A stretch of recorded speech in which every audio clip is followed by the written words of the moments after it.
What's up everybody, College1000 here, welcome back to another video. And today we have my WrestleMania 37 predictions. I had to check which WrestleMania we are actually on. It's a 2-night show again, so let's get straight into it. And I just want to say, before we get started, I'm recording this Thursday evening, so if anything gets announced before then, on like SmackDown on Friday and all, I don't know when I'm getting this video up. I'm recording it now. I'll try to get it edited up and out on Friday, but maybe Saturday. So if there are some matches that are announced between now and when this video does go up, yeah, sorry about that. They're just, as I'm recording this, they haven't been announced yet. So yeah, it's a 2-night event, so let's get straight into it with night 1. And if I'm looking down at my tablet just to get the card, because I don't know it off by heart.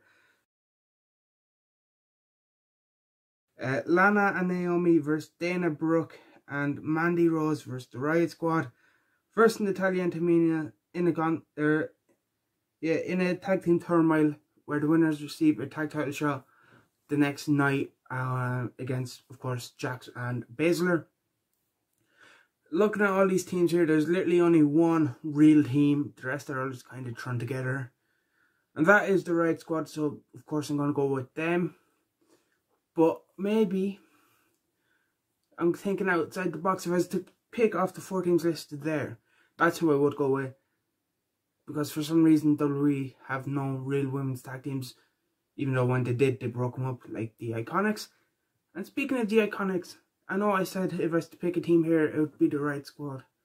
But I'm actually going to throw a little surprise in this. I'm going to predict the Iconics. Now just picture this on the pre-show, or maybe before this match. Billie Kay is backstage. She goes up to Adam Pearce. Someone's like trying to get in this match. And Adam Pearce goes, okay, if you find a tag team partner, you can get in.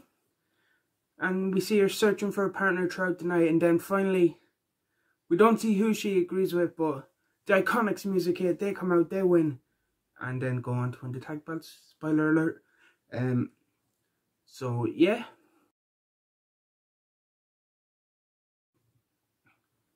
Seth Rollins versus Cesaro. This should be a fun match. I'm actually going to go with Cesaro here. Again, a win here doesn't really do anything for Seth.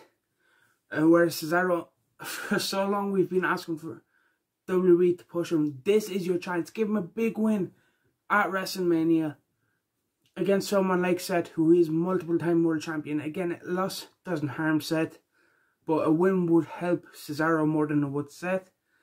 And yeah, just please, WWE, give Cesaro the win and finally push this man and give him the title shots he deserves. Give him the main event spot.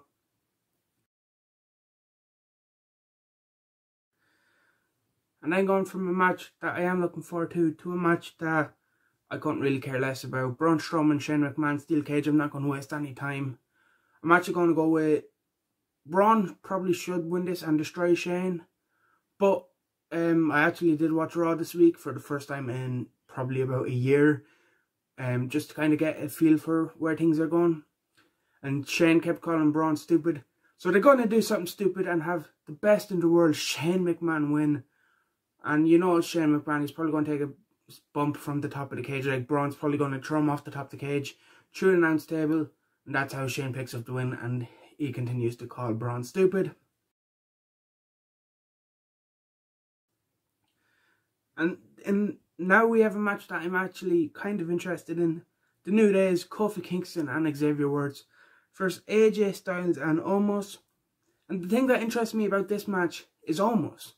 He's kind of unknown. I was looking at his cage match profile. He's literally had like less than 10 matches in his career. And they were all like NXT live events. So I don't know what to expect from him. And because of that, this match has me interested. And because of that, I'm going to go with AJ and Omos. It makes sense. It's Omos' his in-ring debut on like TV anyway. And it just makes sense. I don't see the logic in him losing here. You can have him and AJ. Like AJ can carry the team. Omos just comes in, learns from AJ, from teaming with him for a couple of months. Then you can possibly have a singles feud with AJ and Omos and then build from there. But yeah, I just feel like it makes more sense going with AJ and Omos than having the New Day retain.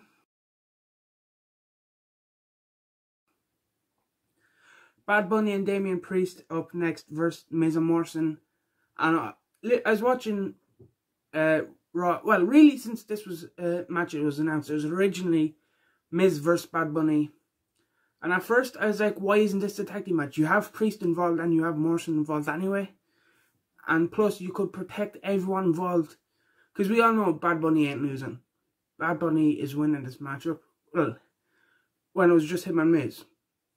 But at least now having Priest involved, you can use this and you can use having Bad Bunny involved to actually help elevate one of your guys. Miz was literally a world champion a month ago. And now he was meant to schedule where he's probably going to lose to Bad Bunny. But at least now that it's a tag team title match, or not tag team title match, a tag team match, sorry. Imagine the things it could do for Damian Priest's career. To literally pick up a pinfall against a former WWE champion in The Miz at WrestleMania. And that's what should happen. Not pinning Morrison. Pinning over Morrison. Like, it is still a big pin considering everything Morrison has done. And I am a fan of Morrison.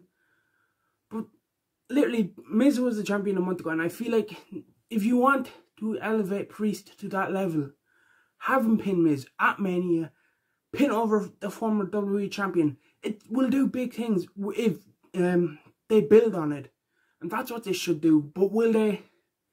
Non-WWE, Bad Bunny's taking the pin on the Miz, right? But yeah, that team's winning, but it should be Priest who gets the pin.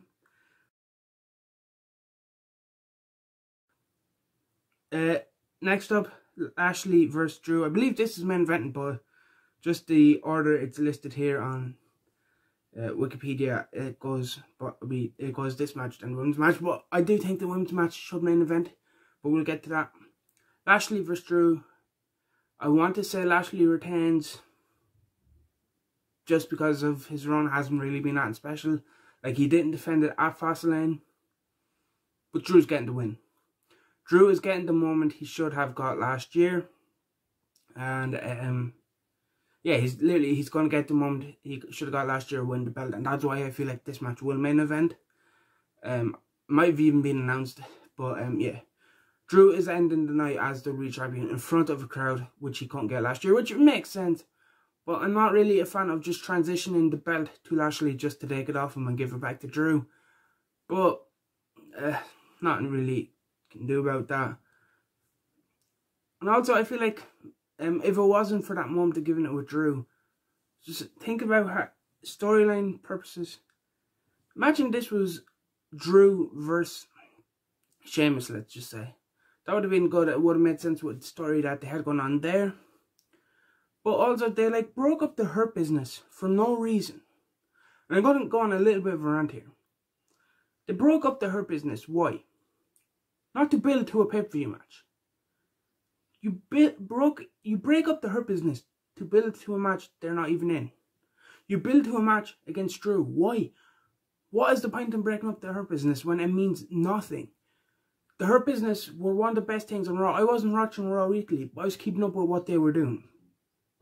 It just makes no sense to me why you would break up a hot act like the Hurt Business and not even have it build to a pay-per-view match. And like, no, Bobby has ran through Shelton and Cedric on Raw, but like, why do it now?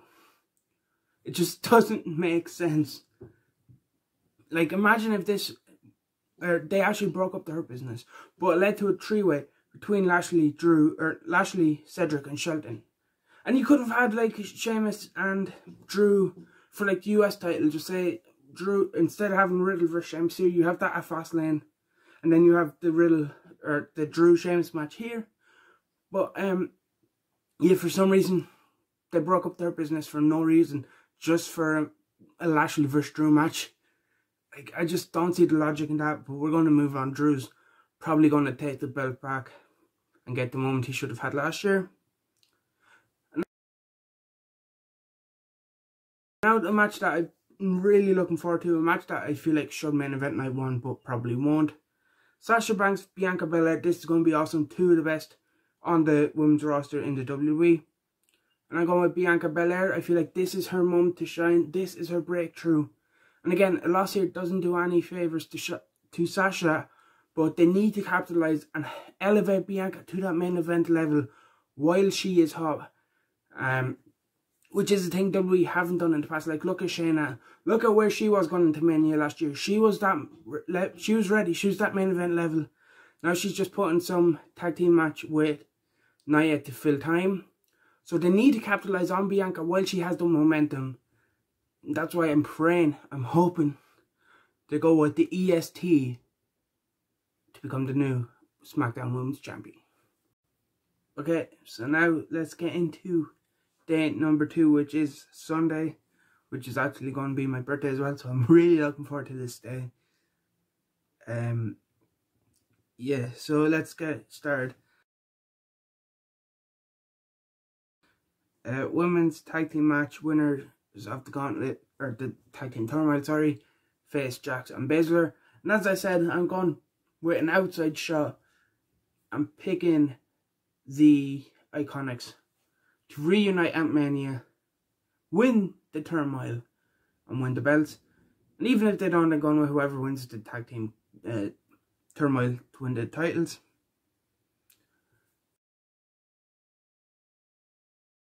United States Championship then on the line as Matt Riddle defends, or well, I guess he's just Riddle now, against Sheamus. And this should be a fun one. It's going to be hard hitting. I feel like these two are going to have a perfect mix of styles. Now, I don't know. I want to say Sheamus. Of course, I'm Irish. I always want to root for Sheamus. But I don't know. I feel like Riddle kind of needs to win here and needs to kind of go on a good run with the United States Championship more than Sheamus. And just because of that, I'm going to go with Matt Riddle to retain. And they can always run this back and then maybe, I don't know who will be next for Riddle. But that could be something that we get to down the line. But yeah, I feel like Riddle kind of needs to retain it here more than Sheamus needs to win it. So I'm going with Matt Riddle to retain. Kevin Owens versus Sami Zayn, and of course Logan Paul will be involved. This why? Just why? It's like Zayn and Owens don't need Logan Paul to be involved. And as much as I don't care for Logan Paul or anything that Logan Paul does, it is Sami Zayn, it is Kevin Owens, so of course I'm going to be excited for this one, even though my excitement is kind of not as what it should be because of the involvement of Paul. But yeah, Steen and Jericho, it's the feud that got me into PWG, it's the feud that got me into Ring of Honor. So I'm happy to see these two get in the spotlight at Mania, even though even though there's celebrity involvement for no reason. Like, why couldn't they just get Logan Paul? Why can't he just be involved with like Shane McMahon or something? Like Corbin or like something people don't really care about. Why does it have to be Zayn versus Owens? But either way, honestly, don't know which way this is going to go. Let's go Kevin Owens. He can finally jump off the pirate ship. He can stun Logan Paul then afterwards. So yeah, let's just go with Kevin because I honestly don't really know. And I'm happy either way. Either Sami wins or Owens wins. So yeah, either way I'll be happy with whatever way that goes. Nigerian drum fight for the Intercontinental Championship, Apollo Crews versus Big E, and I'm actually going to go with Apollo. Again, I feel like Big E has had a good run with the IC title. I feel like it's kind of time for him to move on a bit from the IC title picture. And with Apollo recently having this change of character, he lost at Fastlane. He cannot lose again. And what I mean, like, he cannot lose to Big E again for the title. Like, if he loses here for the second time, especially with it being a Nigerian drum fight, which, judging by the stipulation, I believe he issued, like, he kind of needs this win. They need it, like, again, like, kind of what I was saying with Bianca, he has picked up a bit of momentum. They need to capitalize on this momentum and elevate Apollo. And, like, this is something WWE haven't done in recent years. A lot of the time when people have got momentum behind them, They wait for this momentum to die down, and then they like try and push him. Like, look at Keith Lee after Survivor Series like 2 years ago, and after the Rumble 2 years ago. He was one of the hottest things in company. They wait. I know he had a decent run in NXT, win the NXT belt, North American Championship and all that. But then when he comes up, they like change everything about him, and they like kind of everything, all his momentum, like kind of stopped from there. And I think he's had issues with injuries or health issues or something, and that's why he hasn't really been on TV recently. But yeah, they kind of need to capitalize on momentum while people have it, and elevate people while they have the momentum. And because of that, Apollo needs to win this match. It's not against Big E. Big E has had this run, which did elevate him from a tag team guy in the New Day into a credible single star, even though Big E kind of didn't really need it, because everyone knew Big E would capitalize once he was given the opportunity. But they need to do the same with Apollo here. And I know Apollo had a run with the US title last year, and again, they kind of didn't capitalize on him after that. He had his run with the US title, lost the belt, and then kind of just didn't really do much afterwards, until of course this gimmick change. So they need to capitalize on Apollo while he has a bit of momentum behind him from this new character change.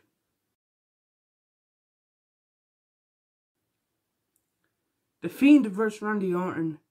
I'm kind of surprised that this is just listed as a regular match, considering everything that's happened, you know, like the Fiend getting set on fire. I kind of thought there'd be like maybe like a Firefly Funhouse stipulation or something. But no, it's just kind of scheduled to be Fiend versus Orton with Alexa Bliss in the Fiend's corner. And again, I feel like the Fiend kind of needs to win this one. Like, he's recently just come back after being burned. You kind of can't have him lose to Randy just straight up in a normal match. So, yeah, I feel like the Fiend has to take this one. Next up then, Asuka defends the Raw Women's Championship against Rhea Ripley. And then, like I said with Bianca Belair, they need to capitalize on Rhea while she is hot, while she has that momentum. And I'm going to use this, like I used earlier, the Shayna Baszler comparison. She faced Becky for the title last year at Mania, lost, and kind of been stuck, kind of doing nothing, kind of just in a thrown together tag team with Nia Jax. Like, they need to capitalize on Rhea, like they have to capitalize with Bianca, while they are hot and like have the momentum. And I've seen someone kind of comparing this to WrestleMania 21, where Cena and Batista both won the belts that night and got elevated into the like main event scene as big names. And I kind of agree with that. Wins here could elevate Rhea and Bianca into top stars in that women's division, and they need to kind of do it with the momentum, as I've kept saying. Main event triple threat for the Universal Championship. Roman Reigns with Paul Heyman defends against Edge and of course Daniel Bryan. Honestly, no idea which way to go. This is either Daniel Bryan getting had to take the pin, or Daniel Bryan is winning the belt. And I honestly have no idea which way they are going to go. So I'm going to go with the way I want them to go. And that is with Daniel Bryan winning the belt. And then after his win against Seth Rollins on night 1, Cesaro steps up and is like feuds with Bryan for the belt for a couple of months. And you might be wondering, oh, what you do with Edge or what you do with Roman. I feel like you protect Roman. You don't have Roman take pin. You have Bryan like tap out or pin Edge. You can have Roman coming out saying he deserves a shot. On SmackDown, he didn't lose. He wasn't beaten. You can have Edge coming out saying, oh, it should have been 1-1. I didn't get my fair shot. But then you have like guys like Cesaro come out. Then you have Big E come out after, of course, losing his IC title. Ready to step up and go, okay, you've had your time. It's our time now. Have a failed 4-way. Cesaro wins. Pin an Edge again. Big E and Roman then like brawl. You can then go run 2 or 3 month program with Big E versus Roman and Bryan versus Cesaro. And then once that is done, maybe Bryan retains, you can have Big E step up against Bryan. And then you can go back to Roman and Cesaro then. That way you can elevate Brian, or not elevate Brian, but elevate Cesaro and elevate Big E into the main event spot. And I feel like doing it against Brian is the right choice. And just because I want to see Brian and Cesaro turn it up for the WWE Universal Championship. But yeah, I honestly have no idea what WWE are going to do. So that's what I feel like I would do, and I feel like what I would want to see them do. So yeah, let me know in the comment section below what you thought of that and of my other predictions. Hit that like button if you did enjoy this video. Subscribe if you haven't already. And I'll see you in the next one.